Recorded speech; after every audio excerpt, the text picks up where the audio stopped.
మహబూబ్నగర్ జిల్లా. నా పేరు నారాయణమ్మ. నేను టీపీటీఎఫ్ స్టేట్ వైస్ ప్రెసిడెంట్గా ఉన్నా. మొన్ననే రిటైర్ అయినా 1 ఇయర్ అయిపోయింది.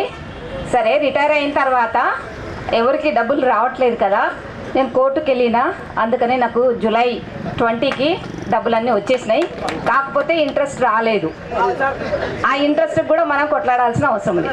అయితే ఈ సందర్భంగా మనము ఏమి గుర్తు చేసుకోవాలి అని అంటే, గత 15-20 ఏళ్ళకెళ్ళి కూడా ఈవెన్ సిపిఎస్ 2004లో వచ్చింది, అప్రెంటిస్ విధానము 94లో వచ్చింది చంద్రబాబు నాయుడు ఉన్నప్పుడు.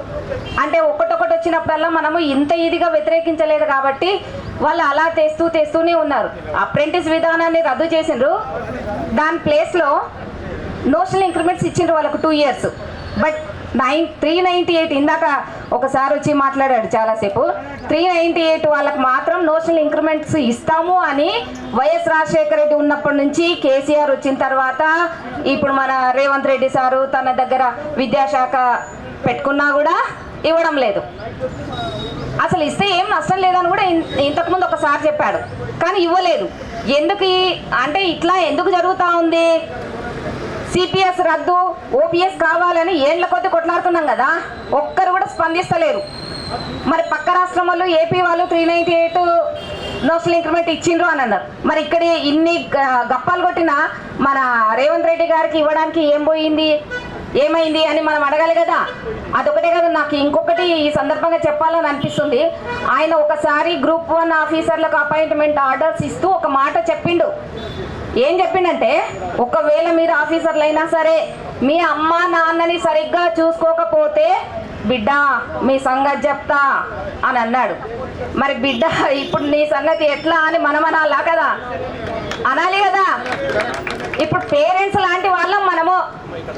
80 ఏళ్ళు 70 ఏళ్ళ వయసున్న వాళ్ళు స్టేజీ పైన ఉండి ఈ పోరాటానికి పిలిపించి మాకు డిఎల్ కావాలయ్యా, అసలు సిగ్గులేదా? 6 డిఎల్ పోగుపడేదాకా నువ్వేం పని చేస్తున్నావు?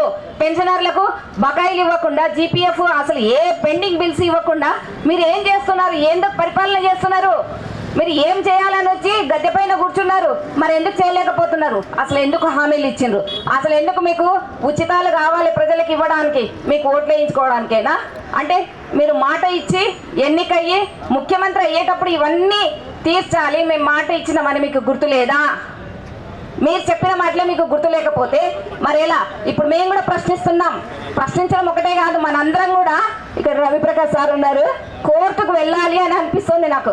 ఏంటంటే మనమందరం పేరెంట్స్గా రేవంత్ రెడ్డి మన కొడుకుగా అనుకొని, ఏమయ్యా నువ్వు మాకేమి ఇస్తలేవు, ఏ సంగతి ఇది అని ఆయన మీద అందరం మూకుమ్మడిగా కేసులు వేస్తే బాగుంటుంది.